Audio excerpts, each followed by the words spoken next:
My wife banned me from the family table in front of everyone. This day is for my mother, not for you to embarrass this family. I quietly packed my bags and left. 1 week later, my son collapsed. The hospital bill revealed my insurance was canceled. Then my bank sent an alert I never authorized. My name is Ryan Collins. I'm 47 years old, and I work as a training and development manager for Apex Solutions in Seattle. My job is teaching people to grow, to improve, to reach their potential. That faith in human nature made me good at my work. It also made me blind at home. It was a Friday evening in late September when everything shattered. Melissa had texted that morning saying we needed to talk. The message sat heavy in my stomach all day. I stopped at the store on my way home. Salmon, asparagus, wild rice. Her favorite Pinot Grigio.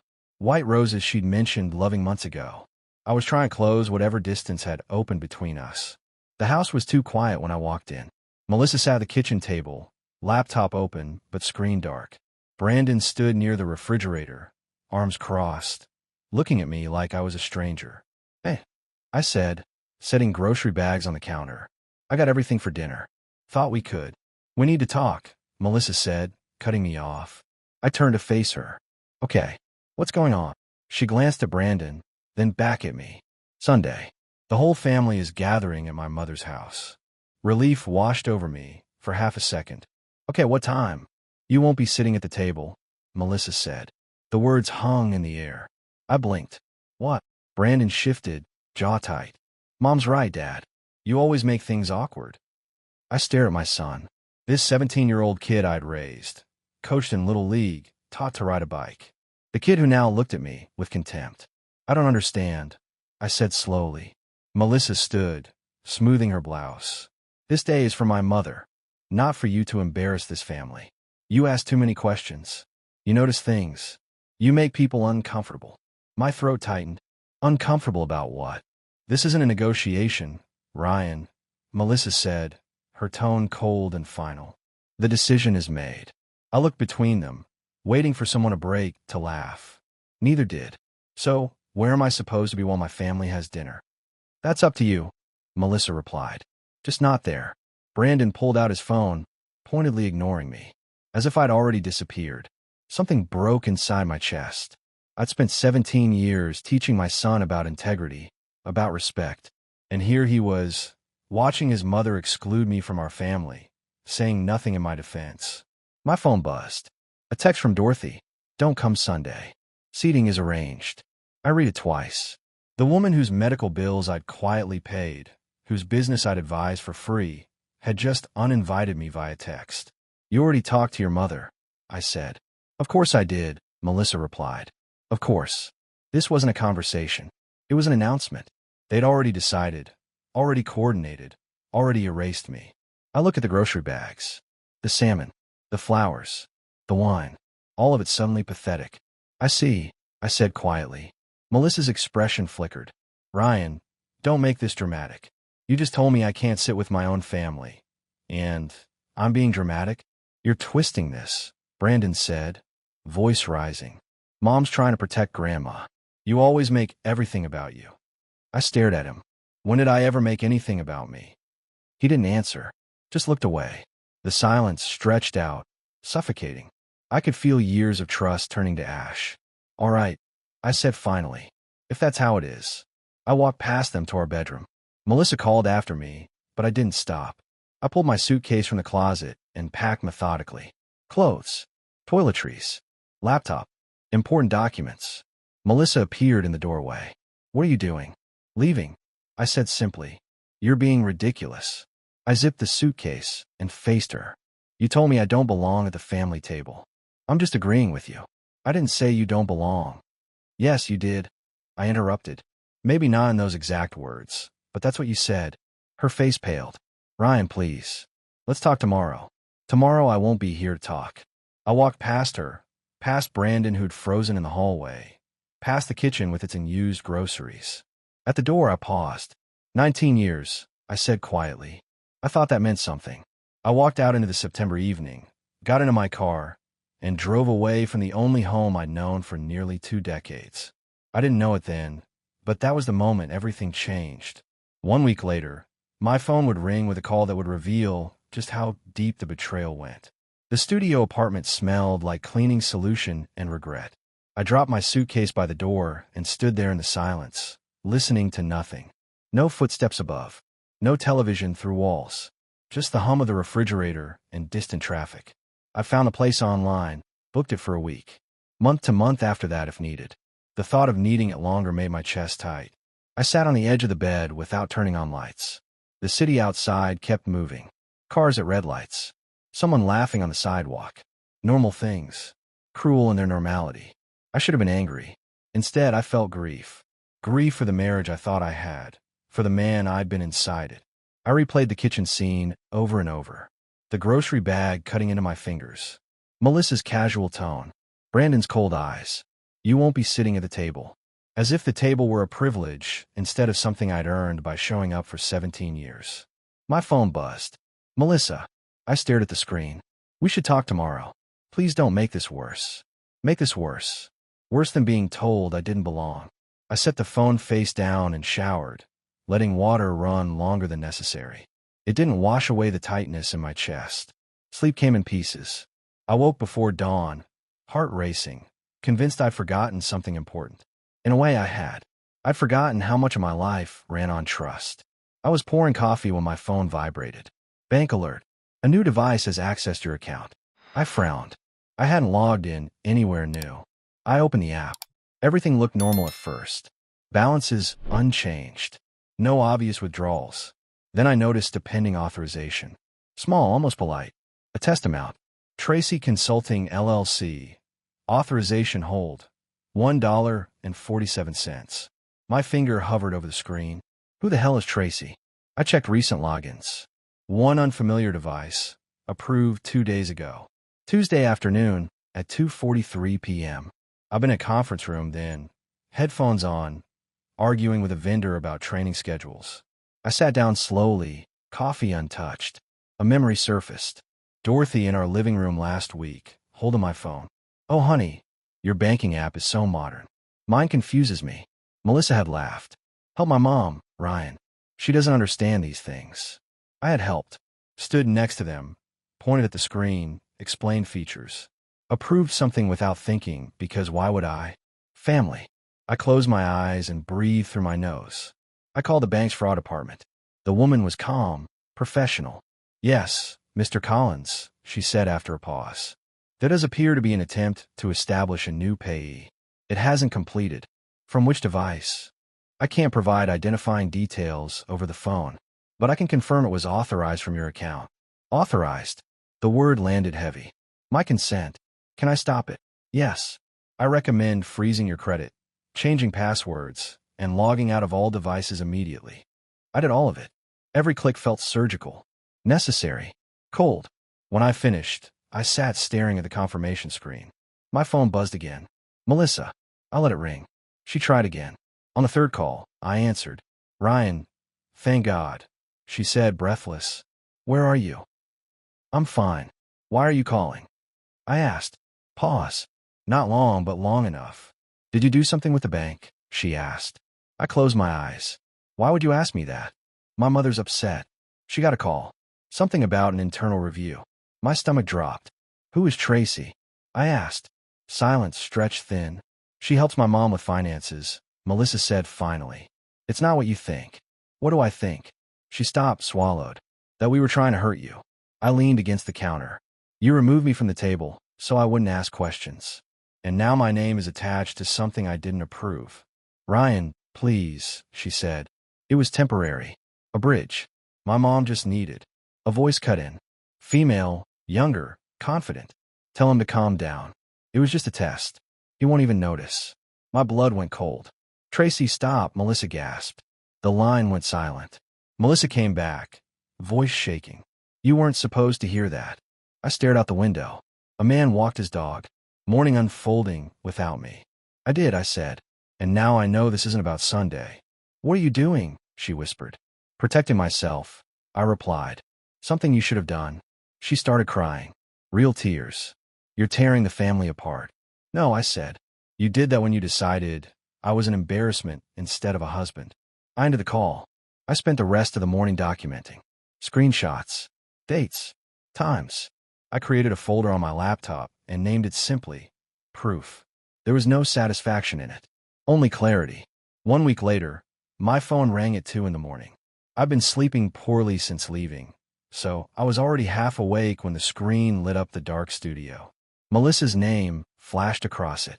I almost didn't answer, but 17 years of marriage built reflexes that logic couldn't override. "What?" I said, my voice rough. "It's Brandon," she said, and her voice was pure panic. "We're at Seattle General. Emergency room. You need to come now." My heart stopped. "What happened?" "He collapsed at home. He was complaining about stomach pain all evening. Then he just, Ryan, please. Just come." I was already pulling on jeans. "I'm on my way." The drive took 12 minutes. I parked illegally and ran through the automatic doors. Melissa stood in the waiting area, her face blotchy from crying. Behind her stood Dorothy, and next to Dorothy was a woman I didn't recognize. Younger, professional looking, watching me with calculating eyes. "Where is he?" I demanded. "They took him back for tests," Melissa said. "They think it's his appendix. They might need to operate." I moved toward the registration desk. "I need to see my son." The nurse looked at her computer. "Are you the father?" "Yes. Ryan Collins." She typed something, frowned. "I'm sorry, sir. I'm showing that the insurance on file has been terminated." The words didn't make sense at first. "What?" "The policy was canceled 4 days ago. We'll need alternative payment arrangements before we can proceed with treatment." I turned to Melissa. "What did you do?" Her face went white. "I can explain. You canceled his health insurance?" My voice came out harder than I intended. "Our son's health insurance." Dorothy stepped forward. "We were switching to a better plan. We just hadn't finalized." "A better plan," I repeated. "While he's in the emergency room with a medical crisis." The woman next to Dorothy spoke up. "I'm Tracy Richardson. I'm a consultant helping the family with financial restructuring. This is just a temporary gap in coverage." "I don't care who you are," I said, cutting her off. I turned back to the nurse. "What's the estimated cost?" She glanced at her screen. "Emergency appendectomy, if that's what's needed, runs between $45,000 and $50,000 without insurance." The number hung in the air like smoke. I looked at Melissa. "You did this. You canceled his coverage, and now he's lying back there in pain while they figure out how to pay for it." "Ryan, please," she whispered. "We can fix this." "No," I said. "You fix this. You and your mother and your consultant. You wanted to cut me out of the family? Fine. Handle your family emergency without me." Melissa grabbed my arm. "You can't be serious. He's your son." I pulled away from her. "He stood in our kitchen a week ago and watched you humiliate me. He told me I make everything about myself. So let him see what it looks like when I actually do." I turned to the nurse. "I'm not authorizing payment. Whatever insurance was on file, that's between them and the hospital." "Ryan." Melissa's voice broke into a sob. I walked toward the exit. Dorothy moved to block my path. "You're being cruel," she hissed. I looked down at her. This 70-year-old woman who'd helped orchestrate my removal from Sunday dinner, who'd taken my phone under false pretenses, who tried to access my accounts. "No," I said quietly. "I'm being clear about boundaries. You all made it very clear I'm not part of this family anymore. So stop asking me to act like I am." I walked past her into the night. My hands shook as I got back in my car. I sat there for a moment, engine off, breathing hard. I wasn't heartless. I love Brandon, but he needed to learn that choices have consequences, that excluding someone has costs, that you can't erase a person when it's convenient and summon them back when it's necessary. My phone buzzed. "Melissa, please. I'm begging you." I typed back. "You have insurance through your job. Use it. Or ask Tracy the consultant for her expert financial advice." I started the car and drove back to the studio. Inside, I pulled out my laptop and did what I should have done days ago. I started digging. Bank records, credit reports, transaction histories. If they'd gone after my insurance and my accounts, what else had they touched? By dawn, I had my answer, and it was worse than I'd imagined. The coffee had gone cold, but I kept drinking it anyway. I'd been staring at my laptop screen for 3 hours, and what I'd found made my stomach turn. I'd hired a forensic accountant named Bill Stevens 2 days after the hospital incident. Cost me $1,500 for a preliminary audit, but it was worth every penny. Now I sat in his office in downtown Seattle, listening to him explain how thoroughly I'd been robbed. "Mr. Collins," Bill said, sliding a printed report across his desk. Over the past 8 years, approximately $412,000 has been moved out of your joint and personal accounts. The number hit me like a fist. 400,000. Give or take, he said. Small amounts at first. 1,000 here, 1,500 there. Categorized as gifts, loans to family, home repairs for your mother-in-law's residence. Over time, the amounts increased. More recently, there were several transfers to an LLC registered in Delaware. What LLC? He pulled up a document on his screen. Collins Family Trust LLC. Registered 6 months ago. Your wife is listed as managing member. Your name appears as a principal, but I'm guessing you didn't know about it. I didn't sign anything, I said. Your signature appears on the formation documents. He turned the screen toward me. I stared at the scanned paperwork. That was my signature, but I had no memory of signing it. When was this dated? March 15th. Does that ring a bell? I closed my eyes, thinking back. March. Brandon's birthday. We'd had dinner at Dorothy's house. Melissa had asked me to sign some insurance updates while we were there. I've been talking to Brandon, half paying attention, scrawled my name on 3 or 4 pages without reading them. They did this at a family dinner, I said quietly. Bill nodded. It's common in financial abuse cases. Catch the target when they're distracted, relaxed, trusting. Get the signatures when their guard is down. Financial abuse. There was that phrase again. What was the LLC used for? I asked. Funneling money, Bill said bluntly. Your wife would transfer funds from your joint account to the LLC, categorize it as an investment or business expense, then the LLC would make payments to various recipients. Your mother-in-law's business. Tracy Richardson's consulting company. Several cash withdrawals. Tracy Richardson. The consultant. Not exactly, Bill said. He pulled up another document. Tracy Richardson is actually Trace Richardson. Male, 43 years old. He attended the University of Washington same years as your wife. I found photos of them together from that period. My blood went cold. He's not a financial consultant. He has an LLC registered for consulting services, but there's no evidence of any actual business. No clients besides your family. No revenue beyond what came from your accounts. He's her boyfriend, I said. Bill's expression was carefully neutral. I can't prove that, but the pattern suggests a close personal relationship that predates his involvement in your family's finances. I sat back in my chair, the pieces falling into place. The exclusion from Sunday dinner. The canceled insurance. The unauthorized banking access.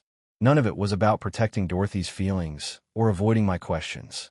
It was about hiding what they were doing with my money. With him. There's more, Bill said.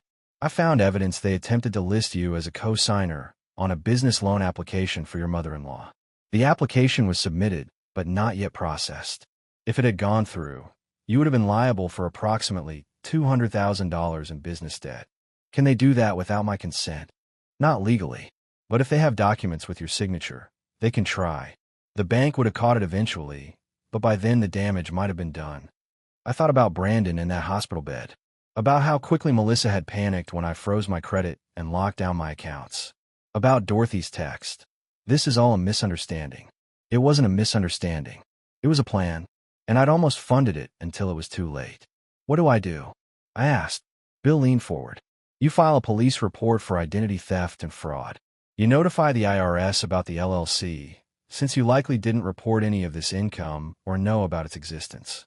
You get a lawyer and start divorce proceedings with a forensic accountant attached. And you protect everything else they haven't touched yet. Will I get the money back? Some of it, maybe, if your wife has assets, if the LLC has funds. But realistically, you're looking at a long legal battle and partial recovery at best. For $100,000. 8 years. My entire adult life with Melissa. I've been teaching other people how to improve themselves while my own family had been systematically robbing me blind. Do it, I said. All of it. Police report, IRS notification, everything. Bill nodded. I'll have the documentation ready by tomorrow. I stood to leave, then paused. One more thing. My son's in the hospital. They canceled his insurance. Is there anything I can do about that? Bill's expression softened. If he's 17, he's still a minor. You have parental rights and obligations regardless of your marital situation. You can add him back to your insurance independently. Even if his mother objects. She can object all she wants. He's your child. I nodded. Then do that too. I left Bill's office and sat in my car for a long time, hands on the wheel. Then I called the hospital and arranged for Brandon to be added back to my insurance policy. Not because Melissa had begged. Not because Dorothy had guilted me. Because he was my son, and what they'd done to him wasn't his fault. Not yet, anyway. But he was going to learn the truth. All of it. The coffee shop was deliberately public. Witnesses everywhere, even if none of them were paying attention. I'd chosen it carefully. Neutral ground. No scenes. Just facts. Melissa arrived 10 minutes late, looking like she hadn't slept in days. Good. She sat across from me, hands wrapped around a cup she didn't drink from. Thank you for meeting me, she said quietly. I didn't respond. Just waited. My mother is terrified, Melissa continued. She thinks she's being investigated by the bank. Brandon won't speak to me since the hospital. And you've frozen everything. I protected my assets, I said. That's not the same as freezing everything. She leaned forward. Ryan, this has gotten out of control. No, I replied. It already was out of control. I just didn't feel it until now. Her eyes flickered around the room, checking who might be listening. Can we talk about this without lawyers? Please. Without lawyers. Without records. Without witnesses. The same way they'd operated for 8 years. We can talk, I said. But I'm recording this. I placed my phone on the table between us, screen up. Legally. Openly. So there's no confusion later. Her face went pale. Why? Because facts matter. And memories change when consequences show up. She swallowed hard, then nodded. Okay. What do you want to know? Tell me about Trace Richardson. Melissa's hands tightened around her cup. He's helping my mother with her business. Try again. The truth this time. She closed her eyes. We dated in college. Before I met you. When my mom's import business started failing last year, she reached out to him. He said he could help restructure things. And you believed him. He has an MBA from. He has an LLC with no clients and no revenue. I interrupted. What he has is access to my money. Melissa flinched. It wasn't supposed to go this far. How far was it supposed to go? I asked. The $400,000 Bill Stevens found? Was that the plan? Or were you aiming higher? Her face crumpled. I didn't know it was that much. You didn't know. I repeated slowly. You've been transferring money for 8 years, and you didn't know how much. Trey said it was just temporary assistance. Small amounts to help my mom until her business recovered. Her business that closed 3 years ago. Melissa looked down at the table. The LLC in Delaware, I continued. The one with my forged signature. Whose idea was that? She didn't answer. Melissa. Whose idea? Trace's, she whispered. He said it would help with tax efficiency. You were supposed to benefit too. By being listed on documents I never saw. By being tied to debts I never agreed to. I thought you'd understand if you knew the full picture, she said desperately. My mother built her whole life around that business. When it started failing, she was going to lose everything. So you decided to lose mine instead. Her breath hitched. That's not fair.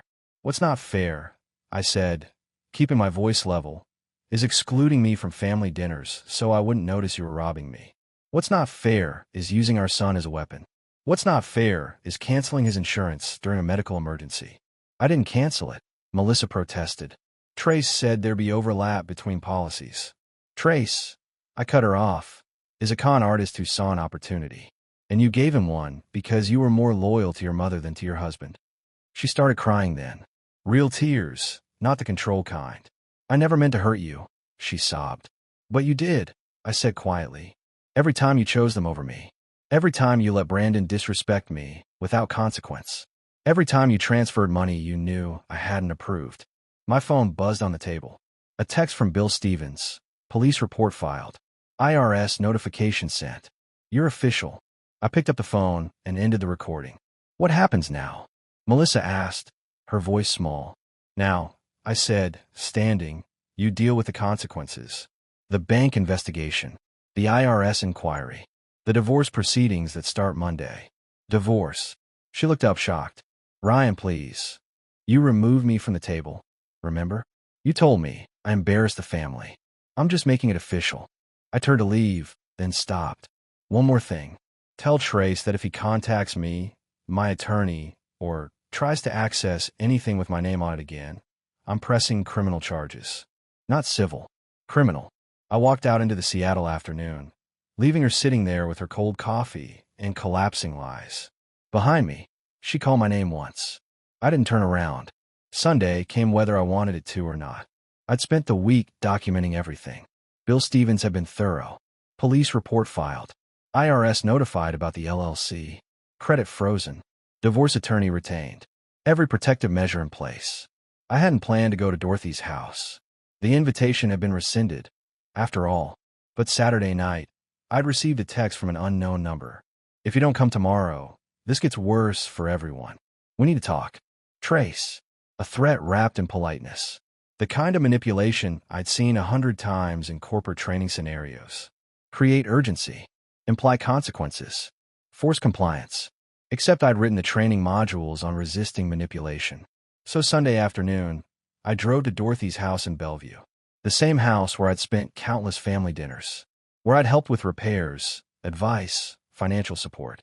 Where I'd been told I wasn't welcome. Cars filled the driveway. The whole family, just like Melissa had said. I parked on the street and walked through the gate. The backyard was set up exactly as I'd imagined. Long table. Place settings. No car with my name. Conversations stopped as I appeared. Melissa's sister froze mid-sentence. Dorothy's face went rigid. Brandon stood near the grill, anger flashing across his features. Then Melissa stepped forward. "Ryan, what are you doing here?" "I was invited," I said calmly. "By Trace." A man detached himself from the group near the house. Mid-40s, expensive casual clothes, confident stride. Trace Richardson in person. "Mr. Collins," he said, extending his hand. "I'm glad you came." I didn't shake. "You said we needed to talk." His smile tightened. "Perhaps somewhere more private." "No," I said. "Right here is fine." I pulled a folder from my bag and set on the table. The sound was small. The effect wasn't. "What is that?" Dorothy demanded. "Documentation," I said, "of everything done in my name over the past 8 years." I opened the folder. Bank statements. Transaction records. The LLC formation documents. IRS notification letters.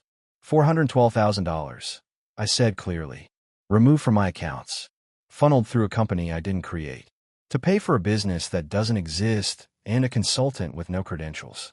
Trace's expression hardened. "You're misunderstanding the situation." "Am I?" I pulled out another document. "This is a loan application for $190,000. My name is co-signer. My signature forged. Sound familiar?" Melissa grabbed the edge of the table. "Ryan, please. Not here. Not here." I looked around at the assembled family. "Where should we discuss it?" "At another table I'm not allowed to sit at." Brandon stepped forward.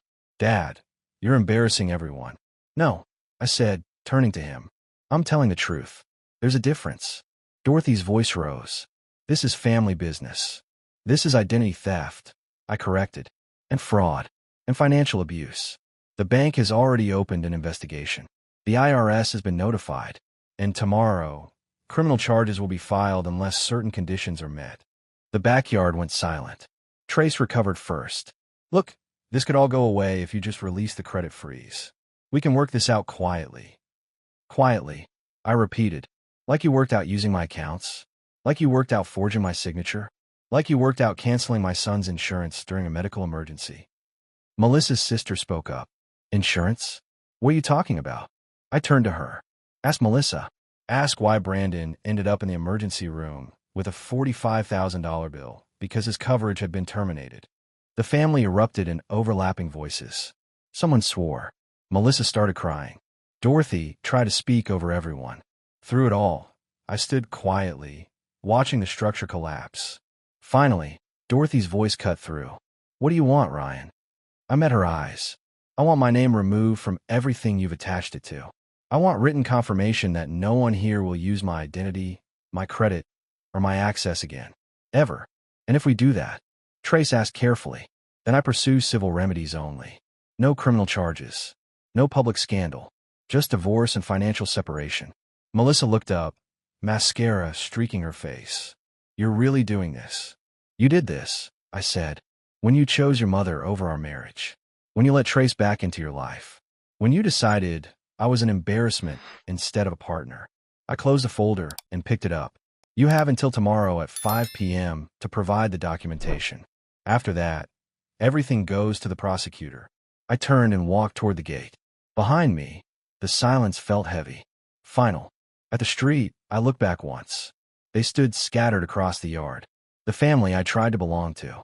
The table I'd been removed from. Brandon watched me from near the grill. For just a moment, something flickered in his expression. Not anger. Something else. Understanding, maybe.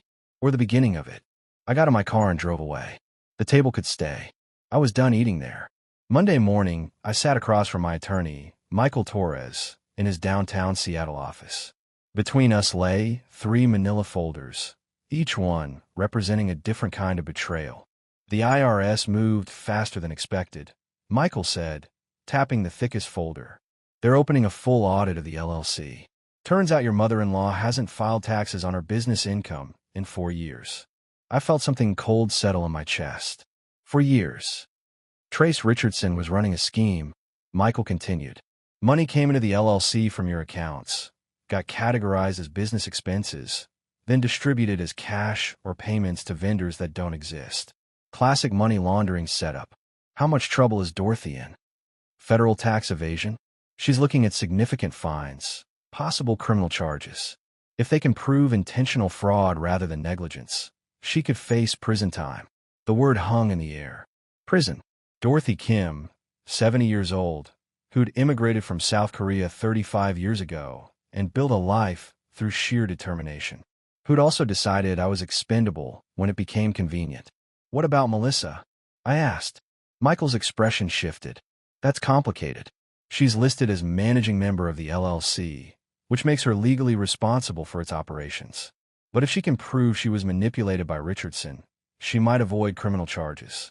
She signed documents, I said. She transferred money. She forged my signature on formation papers.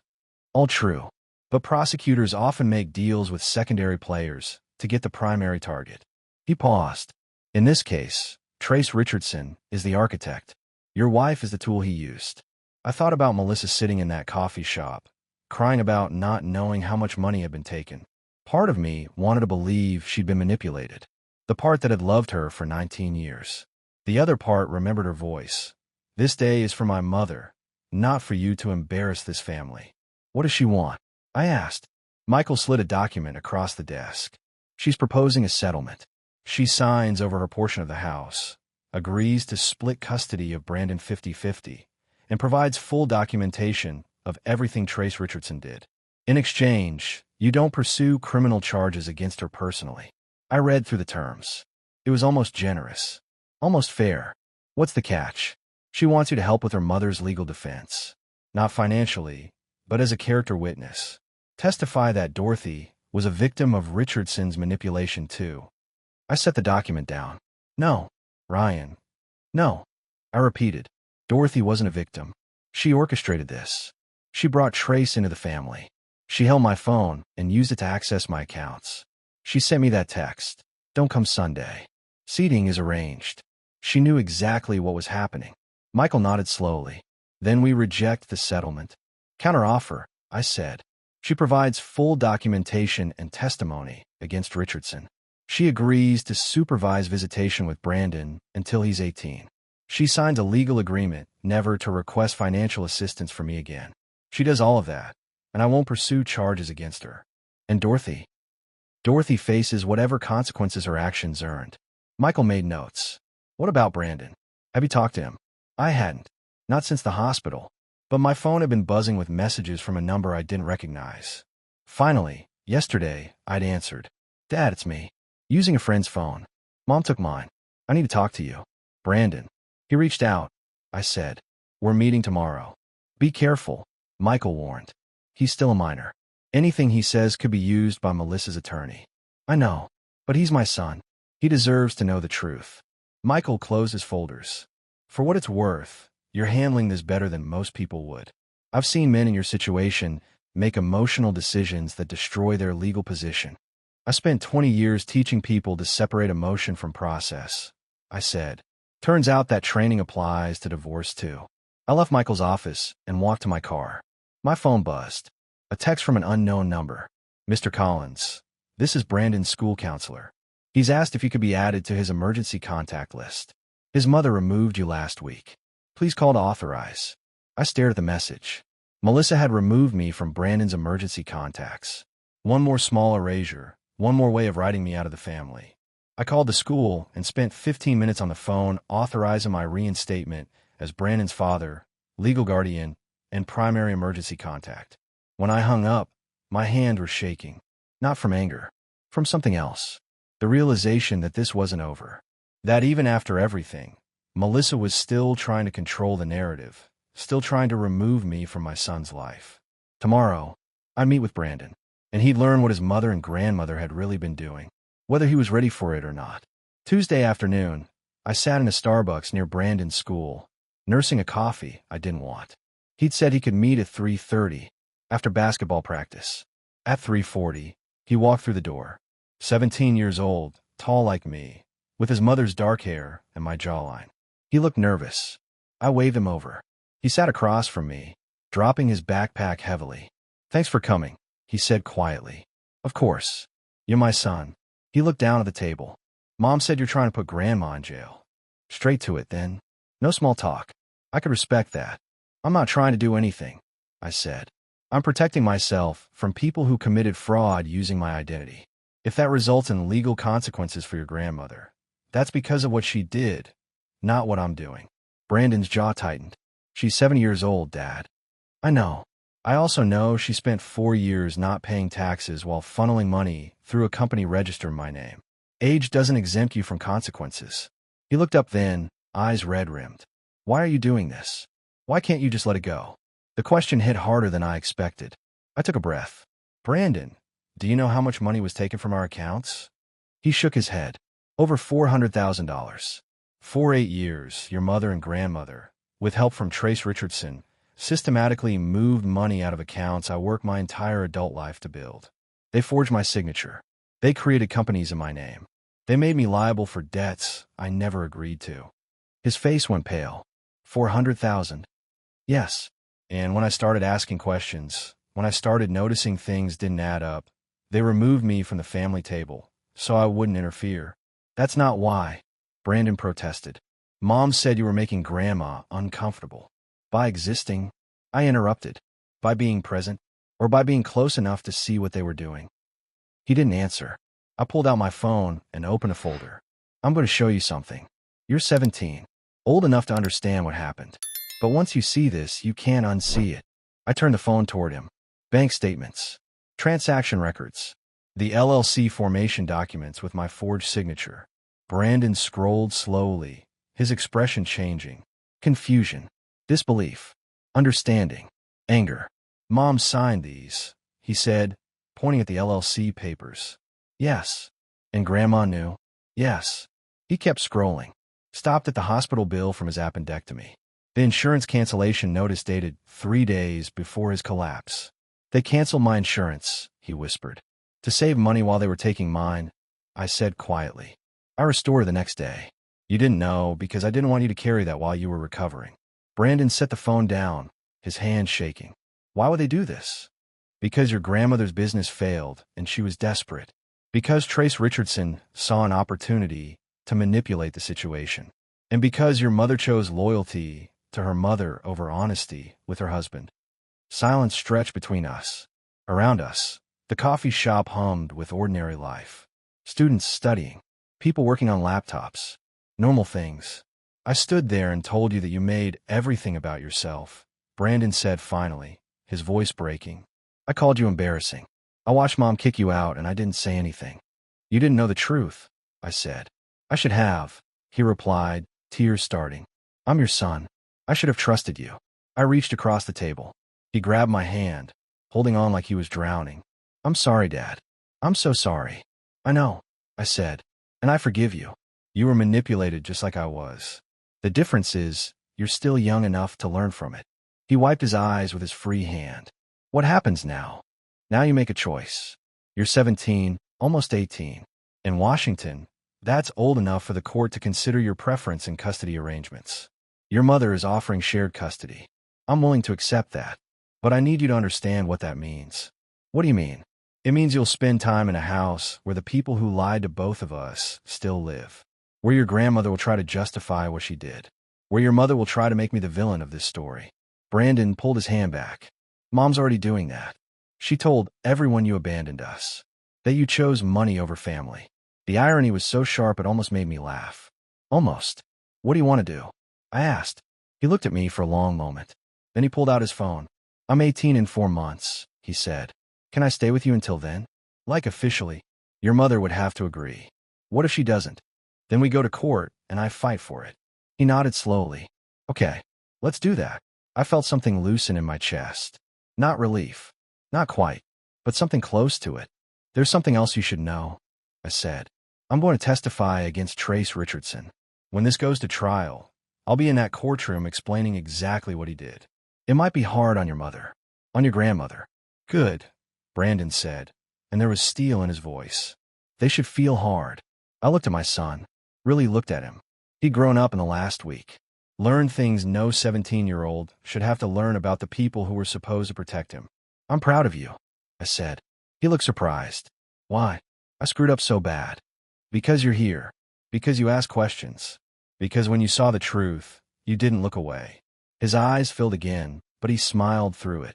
I learned from the best. We sat there for another hour, talking through logistics, emotions, plans. When we finally left, he hugged me in the parking lot. The first real hug we'd shared in months. I love you, Dad, he said. I love you too, son. He got in his car and drove back to a house that wasn't home anymore. Tomorrow, I'd file the paperwork to modify custody arrangements. But tonight, I'd gotten something back that I thought I'd lost forever. My son's trust. And maybe, eventually, his respect. That was worth more than $400,000 could ever be.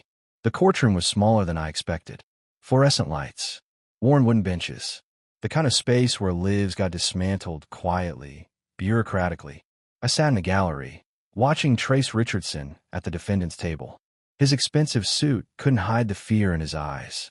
Melissa sat 3 rows behind him, flanked by her attorney. She'd signed the immunity agreement 2 weeks ago, trading testimony for freedom. Dorothy sat beside her, face drawn, awaiting her own hearing next month. Brandon sat next to me, silent and watchful. The prosecutor, a sharp woman named Andrea Walsh, called me to the stand. I'd been preparing for this moment for weeks, with Bill Stevens and Michael Torres. Under oath, I walked through it all. The unauthorized banking access. The forged signatures. The $412,000. The LLC I never created. The loan applications in my name. Trace's attorney tried to rattle me during cross-examination, suggesting I'd been aware of the transactions, that I'd benefited from tax advantages. I didn't waver. I'd spent 20 years teaching people to stay calm under pressure. Mr. Collins, the attorney asked, isn't it true you're doing this out of revenge against your ex-wife? No, I said calmly. I'm doing this because identity theft is a crime. Because $400,000 isn't a misunderstanding, it's systematic theft. The jury's expressions told me everything I needed to know. When I stepped down, Brandon squeezed my shoulder. Melissa looked away. 3 days later, the verdict came back. Guilty on all counts. Trace Richardson faced 8 years in federal prison. Dorothy's hearing followed 2 weeks after. Plea bargain. 3 years probation, full restitution, permanent ban from business registration in Washington state. Melissa and I signed divorce papers on a gray Tuesday morning in March. Shared custody. Clean financial split. No drama. Just signatures and the end of 19 years. That was justice. Cold, procedural, final. 18 months later, I stood in the kitchen of my new condo in Fremont, watching rain streak the windows. Seattle doing what Seattle does best. Brandon walked in from his bedroom, college acceptance letter in hand. University of Washington. Computer science. Full merit scholarship. They came through, he said, grinning. Never doubted it. I replied. He was 18 now, legally an adult, but still my son. We'd rebuilt slowly, carefully. Therapy helped. Honesty helped more. He split time between my place and Melissa's apartment across town, though he spent most weekends here. Melissa had found work as an HR coordinator at a small firm. Modest salary. Modest life. Trace Richardson was 2 years into his sentence. She visited him monthly, or so Brandon said. I didn't ask for details. Dorothy lived in a senior apartment in Renton, her import business long gone, her pride broken. Brandon saw her occasionally. I didn't. My phone buzzed. Bill Stevens recovered another $47,000 from the LLC liquidation. Final distribution. You've got $238,000 back of the original $412,000. Dad, Brandon asked. Good news. Closure, I said. Final money recovered. He nodded. Was it worth it? All the fighting. I thought about the courtroom, the divorce, the 18 months of rebuilding trust. Yes, I said finally. Not because of the money. Because you learned that actions have consequences. That standing up for yourself isn't the same as being vindictive. That family isn't an excuse for abuse. He smiled. I'm glad I chose you. I'm glad you chose honesty, I corrected. That evening, we drove to his favorite restaurant. Just the two of us, like we'd been doing every Thursday for a year. Building new traditions. At dinner, Brandon mentioned that Melissa wanted us all to have dinner together next month. What do you think? I asked. I think we've all learned enough to sit at the same table without anyone getting erased, he said. Smart kid. Going to make a hell of an engineer. I'd lost a wife, a mother-in-law for $100,000, and 19 years of believing people were fundamentally good. But I'd gained something more valuable. A son who understood that respect isn't given by blood. It's earned through integrity. And that was worth everything I'd lost.